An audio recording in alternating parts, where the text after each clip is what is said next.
bansa, hamak na isang dipang tela lamang, ngunit nilulukban nito ang buong haba at lawak ng ating mga pulo at karagatan na hindi dapat isuko, lalo't ipagkanulo para sakupin, agawin o pingasin ng ating mga kalaban, dayuhan o kababayan man.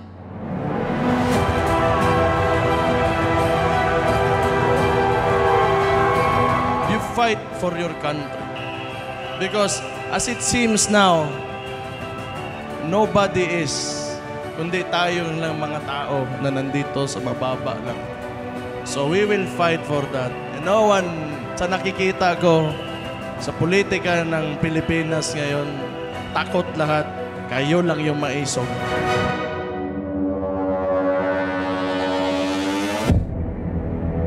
Ang mga Kapampangan ay naninindigan sa kalayaan.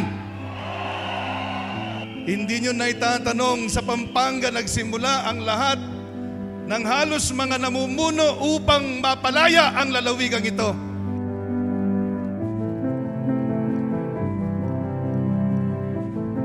Panahon ng pandemic is nandyan po siya talaga, hindi tayo pinabayaan. Hindi ko po malilimutan yung pinangako niyang OFW Hospital. Nangyari na po. Ako po'y retiradong pulis. Labis-labis po akong nagpapasalamat kay Tatay Digong. Utang na loob ng pamilya ko. Lahat ng pamilya namin na mga military at pulis, ang sweldo, binataas niya. Hindi namin siya makakalimutan. Ipaglalaman namin siya. Nung panahon ng Tatay Digong, walang gaanong adik. Ngayon, ang daming adik.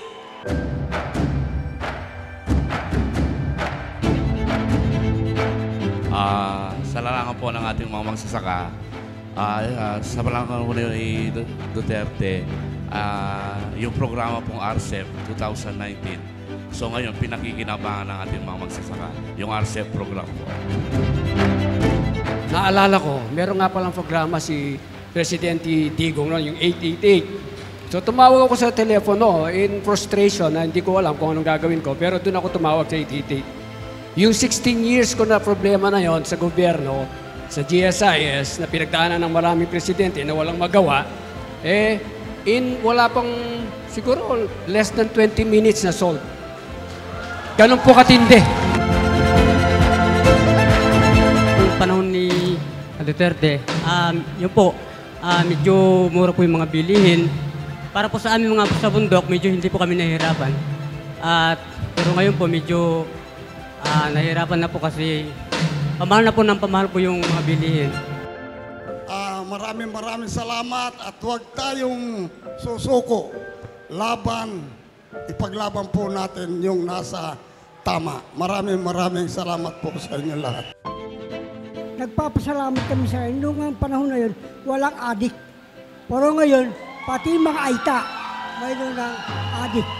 Dati nakakauwi ako ng gabi, ngayon hindi na. Natatakot na akong umuwi ng gabi, lalo na sa Cavite. Sa London. So, kailan po kayo nagbiyahe pabalik dito sa Pilipinas? Siguro 3 days ago. Talagang bumaba lang ako para sa maisog ni Tatay Digong. Ay, wow naman. Nagbiyahe pa para pumunta at sumuporta kay Tatay Digong. Yes, kasi naawa na ako sa mga Filipino. Hindi tayo naririto upang maghasik ng kaguluhan, kundi upang magtipon at ipahayag ang ating matibay na paninindigan sa prinsipyo. Para sa amin lang po, yung malaya kami makapangisda sa Scarborough Shoal. Ang tawagin namin ay Calboro lang. Simula nung umupo si BBM, sa totoo lang, naging kami, lagi na lang kaming sinisita ng mga barko, baga tinatabihan kami. Yung nakaupo pa si Tatay Digong, buhay kami, malaya kaming nakakapangisda sa Scarborough. Yun po ang totoo. Pinatunayan nyo talaga na ang mga Kapampangan hindi takot at maisog. Tayo po ang Pilipino. Di tayo pasusupil. Di tayo pwedeng pigilan magsalita. Di tayo pwedeng pigilan manindigan. Karapatan natin ipaalam sa kanila na tama na. Doon sa 6 na taon na naglingkod ako, nung siya ay presidente, yan ang narinig namin. Ito ang itinuro ng aming Pangulo sa amin. 2 utos lang. Number 1, paulit-ulit ito. Number 1, huwag kayong magnakaw sa Pilipino. Number 2, magsilbi kayo ng maayos sa Pilipino. Maraming salamat for coming here. Maraming salamat for taking a stand for the future of our country. Huwag ho kayong mapagod sa pagmamahal at pagmamalasakit sa Pilipinas. Huwag ho kayong mapapagod makipaglaban at makibaka. Huwag ho kayong mapagod sa pagmamahal at pagmamalasakit sa ating mga kapwa Pilipino. Ibinigay nyo na ang lahat ngayong araw nito para sirain ang isang maisog. Ang resulta, lalo tayong naging matabang, lalo tayong magiging maisog!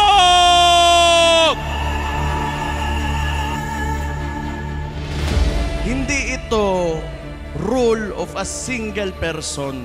It's demokrasya tayo eh. It is the rule of the majority.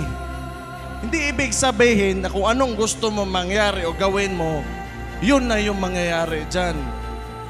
Kailangan mong pakinggan yung boses o ano yung mga sentimento talaga ng mga tao. And unfortunately now, that is not happening. How can you govern a state or a nation if you do not listen to the majority? That is also one reason kung bakit, alam nyo, nandito talaga ako. Because I do not agree yung traditional politics talaga. I'm sorry kung maraming matatamaan. Ako, mayor man din ako. Diyan din yung picture ko. But it's time for us to move on. Hindi ibig sabihin, may bigas yan, nandyan yung mukha mo, sa kanya yan. Pera ng tao yan. Utang ina.